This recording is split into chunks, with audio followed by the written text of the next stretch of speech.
Middle east special report में बड़ा खुलासा हुआ है और आपको बता दूं कि यह खबर लीक हुई इमाराती अखबार तक आई और इमाराती अखबार ने जब छापा, एक्सपोज किया यूएई को खुद, तो फिर इजराइल की मीडिया ने भी, ये देखिए, इजराइल की मीडिया ने भी छाप दिया, मान लिया।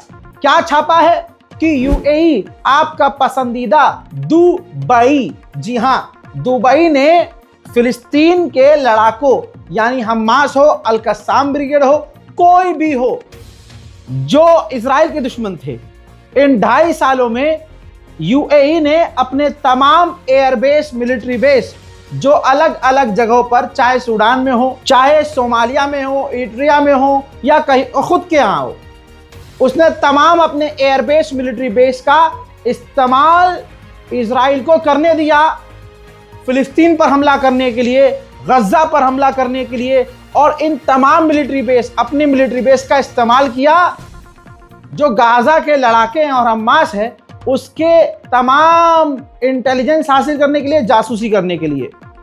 यह है आपका अरब इमारात यानी यूएई। इसके बावजूद अगर आपके दिल में यूएई के लिए मोहब्बत, इज्जत, प्यार है, माफ कीजिएगा, आथू। हाल के ही दिनों में हमने देखा कि ईरान के हंडाला हैकर्स ग्रुप ने इजराइल के बड़े से बड़े, यहां तक कि डिफेंस मिनिस्टर तक के मोबाइल को हैक किया और ईरान ने खूब दबाकर साइबर अटैक किया इजराइल के ऊपर। ऐसे में जर्मनी और इजराइल ने दोनों ने साइबर सिक्योरिटी पर एग्रीमेंट कर लिया है, डील कर ली है। दोनों अब साइबर सिक्योरिटी में एक दूसरे की मदद करेंगे। उधर WHO ने फिर से कहा है कि आज की तारीख में भी, इस वक्त भी गाजा के 18,500 लोगों को इसी वक्त गाजा छोड़कर विदेश जाकर इलाज कराने की जरूरत है। वहीं इजराइल ने कई सारी यूएन एजेंसियों और ऑर्गेनाइजेशन से रिश्ते खत्म कर लिए हैं और उनके साथ बातचीत और काम भी करना बंद कर दिया है। सोचिए, अब तो यूनिसेफ ने भी कह दिया है, रजाग्राफी को किनारे छोड़ दो, यूनिसेफ ने कह दिया है कि सीज फायर के बावजूद इजराइल अब तक 100 से ज्यादा बच्चों को मार चुका है। उधर गजा की हालत कितनी खराब है मैं आपको रोज बता रहा हूं। इन तमाम जो चीजें हो रही हैं, Iran, Israel, America, Greenland, Denmark, सब के बावजूद मैं आपको फिलिस्तीन का अपडेट छोड़ नहीं रहा, दिखा रहा हूं रोज। अब आप ये मंजर देखिए, कितना बुरा हाल है दोस्तों। एक बार फिर से बारिश लगातार हो रही है गाजा में और तूफान के साथ, तेज हवाओं के साथ, जिसकी वजह से टेंट उजड़ रहे हैं, टेंट उड़ रहे हैं। सर्दियों से लोग, बच्चे बीमार हैं, कई लोग मारे गए हैं। वहां भाई अब नॉर्मल जिंदगी भी बिताना मुश्किल है। खाना पानी हम मदद जैसे तैसे पहुंचा तो रहे हैं, लेकिन इसका क्या इलाज है भाई? कपड़े तक नहीं है। अच्छा, हमने अपनी जो बहन है उनसे कहा कि भाई कपड़े वपड़े का इंतज़ाम कर लीजिए, तो जो भी होगा हम करेंगे। तो उनका यह है कि यहाँ ना बाज़ार है ना कोई मार्केट है। जो मदद आती है जैसे तैसे 2 नंबर के रास्ते से या फंडिंग या रिश्वत देकर आईडीएफ को जैसे भी आती है, तो वो लूट ली जाती है रास्ते में, या उनको कई बड़ी कीमतों में बेचा जाता है, 10 गुना कीमतों में। अभी भी बहन का ये कहना है कि दिक्कत अभी भी खाने पीने की है। तो दोस्तों, मैं आपसे क्या कहूं, मुझे बार बार बोलना अजीब लगता है, इसीलिए हम इन अकाउंट डिटेल को शेयर करते हैं, क्योंकि स्कैनर काम नहीं करता। तो मैं इसीलिए बोल देता हूं कि स्कैनर काम ना करे तो बैंक अकाउंट डिटेल यहाँ नीचे, IFSC code, account number, bank की तमाम जानकारी यहाँ नीचे मैंने दी हुई है। ये इसलिए ताकि कल को ये ना कहे कोई कब्र में जाके, अल्लाह हमारे पास तो कोई जरिया ही नहीं था, कोई रास्ता ही नहीं था। बाकी आप दुआ में जरूर याद रखिए, पूरी दुनिया के मुसलमानों का हाल बुरा है, लेकिन सबसे बुरा हाल फिलिस्तीनियों का आज भी है। अपडेट यह है कि अमेरिका इजराइल को $2 बिलियन के टैंक देगा। जी हां, अभी उसको और टैंक की जरूरत है तबाही मचाने के लिए। अब सोचिए, ईरान के प्रदर्शन के खिलाफ Germany, Canada, America, France, Britain सब बोल रहे हैं। अब जरा ये जर्मनी में हो रहे प्रदर्शन को देखिए। फिलिस्तीन के लिए जो लोग सड़कों पर शांतिपूर्वक तरीके से प्रदर्शन कर रहे हैं, ये ईरान की पुलिस नहीं है, मुंह पे घूंसे बजा रहे हैं। जर्मनी की पुलिस अपने ही नागरिकों के मुंह पर घूंसा बजा रही है। तवज्जो चाहूंगा, रिपोर्ट को शेयर कीजिएगा, दुनिया भर में ये वीडियो जानी चाहिए, हमारी अपडेट पहुंचनी चाहिए। शेयर कीजिए, अपना ये दीनी फरीजा समझिए। दोगलापन देखिए इस जर्मनी का, ईरान के खिलाफ बयानबाजी कर रहा है कि ईरान प्रदर्शनकारियों को मार रहा है। और ये क्या कर रहे हैं, ये प्रदर्शनकारियों का स्वागत फूलों से कर रहे हैं क्या?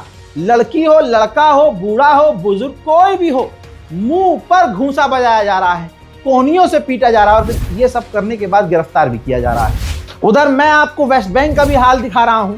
ये देखिए रोज का हाल है वेस्ट बैंक में। जिस तरह से मैं आपको सिर्फ अपडेट दे रहा हूं, मेरे अपडेट के हिसाब से ही जितनी आपने वीडियोस देखी हैं, आपको इस बात का एहसास होगा कि आधा तो वेस्ट बैंक में फिलिस्तीनियों के मकानों को ढा चुका है, क्योंकि ये रोज हो रहा है। रोज दर्जनों मकानों को फिलिस्तीन के वेस्ट बैंक में इजराइल तोड़ रहा है और तमाम अरब खामोश। अब मुर्दा यूएन के चीफ एंटोनियो गुटेरेस ने कहा है इजराइल से कि अगर इजराइल ने यूएन के खिलाफ जो काम शुरू किए हैं, UNRWA के खिलाफ जो वो बार बार कदम उठा रहा है, अगर उसने ये काम करना बंद नहीं किया तो हम इंटरनेशनल कोर्ट में इजराइल के खिलाफ कंप्लेंट दाखिल करेंगे। भारत में बैठा हुआ एक गंदा झुंड जो इजराइल को सपोर्ट करता है, कल इजराइल उनके भी पिछवाड़े में छतरी डालकर खोलेगा।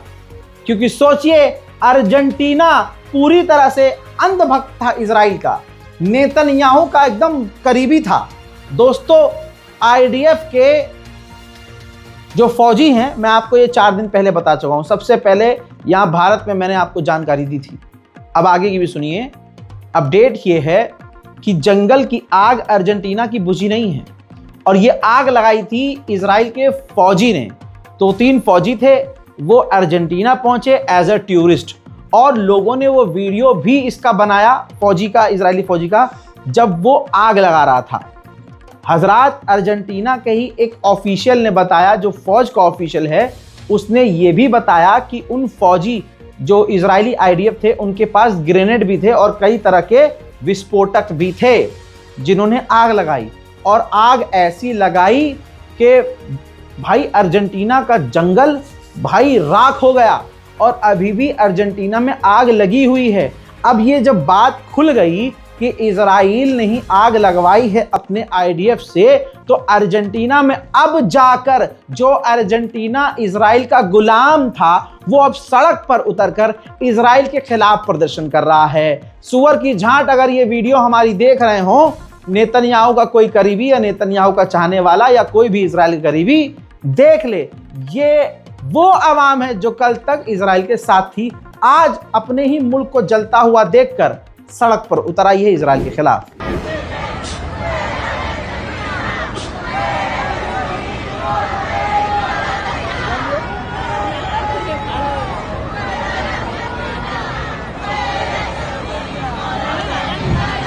इजराइल पूरी इंसानियत के लिए खतरा है।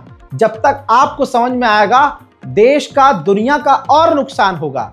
आपको पता है इंटरनेशनल फोर्स लेबनान में तैनात है, जिन पर इजराइल हमले करता रहता है।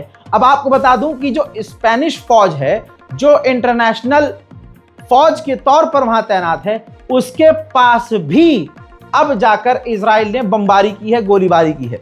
यह शिकायत इंटरनेशनल फौज ने दुनिया से की है और अपने आला अधिकारियों से की है। आपको बड़ी हैरानी होगी कि लेबनान में अब जिसकी सरकार है, राष्ट्रपति है, जो विदेश मंत्री है, वो तो अमेरिका का बिठाया हुआ है। अब सोचिए, एक देश का विदेश मंत्री होने के नाते लेबनान के विदेश मंत्री ने क्या कहा। उन्होंने कहा कि एग्रीमेंट यही था, सीज फायर की जो शर्त थी वो ये थी इजराइल के साथ कि हिजबुल्लाह जब हथियार डाल देगा लेबनान में तो इजराइल हमले बंद कर देगा। तो अब जब हिजबुल्लाह हथियार नहीं डाल रहा है तो इजराइल जो हमला कर रहा है लेबनान पर, हमारे ऊपर, वो सही है। अल्लाह अकबर, ये कैसा मुल्क है भाई, ये कैसी सरकार है। अपने ऊपर हो रहे हमले का विरोध करने के बजाय वो ताली बजा रहा है, हाँ सही कर रहे हो, करो करो करो करो। अब बताइए, सीरिया के अंदर तो हिजबुल्लाह नहीं है ना, लेकिन वहां भी इजराइल कब्जा कर रहा है। सीरिया का माउंट हरमोन, जो सीरिया के आपके पसंदीदा जोलानी ने गिफ्ट के तौर पर इजराइल को सौंप दिया, भाई खतरनाक बर्फबारी के इस मौसम में भी इजराइल की फौज उस माउंट हेरमोन पर गश्त कर रही है, मौजूद है।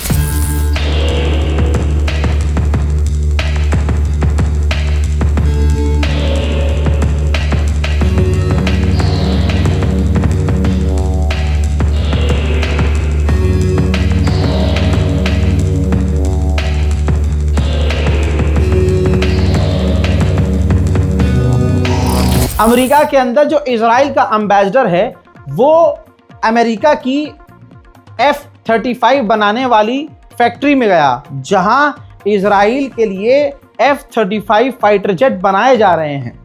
उसने वहां का दौरा किया और खुशी जताई और कहा कि हमें जो है बहुत जल्द अमेरिका के F-35 टॉप फाइटर जेट मिलने वाले हैं। उधर एक लंबे समय के बाद सऊदी अरब से ही इजराइल खौफ खा रहा है। क्यों? सऊदी अरब जो पाकिस्तान, तुर्की, कतर और इजिप्ट के साथ मिलकर एक अलायंस, एक ग्रुप बना रहा है, उस ग्रुप का खौफ इजराइल को है और इजराइल बहुत सीरियस होकर इस मुद्दे पर सोच रहा है। यूएई ने सूडान में क्या किया, यमन में क्या करने वाला था, यह आपको पता चल गया है।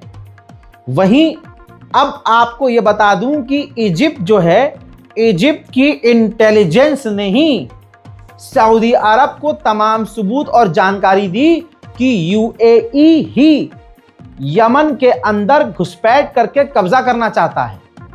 यानी इजिप्ट ने अपनी इंटेलिजेंस का इस्तेमाल किया और यूएई को नंगा किया।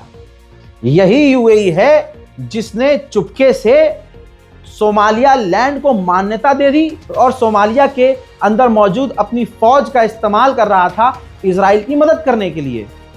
इसी वजह से सोमालिया ने, मैंने कल दिखाया था आपको, सोमालिया ने आधिकारिक तौर पर ऐलान करके अपने मुल्क से यूएई के चूतड़ों पर लात मारकर बाहर कर दिया। अभी फिलहाल याद रखिएगा, ये मेरा जुमला है, आगे आप इसको दिमाग में रखिएगा।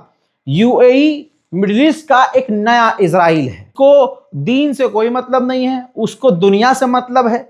दीन से कोई वास्ता नहीं, इस्लाम से कोई वास्ता नहीं, उसे बस पैसा कमाना है और इजराइल के नक्शे कदम पर यूएई चल रहा है। आपका यूएई के बारे में क्या ख्याल है, कमेंट कीजिएगा। फिलहाल मिडिल ईस्ट स्पेशल रिपोर्ट में इतना ही। इस रिपोर्ट को शेयर कीजिए, अपनी दुआओं में हमको भी याद रखने की कोशिश कीजिए। चैनल को सब्सक्राइब कीजिए। जय हिंद।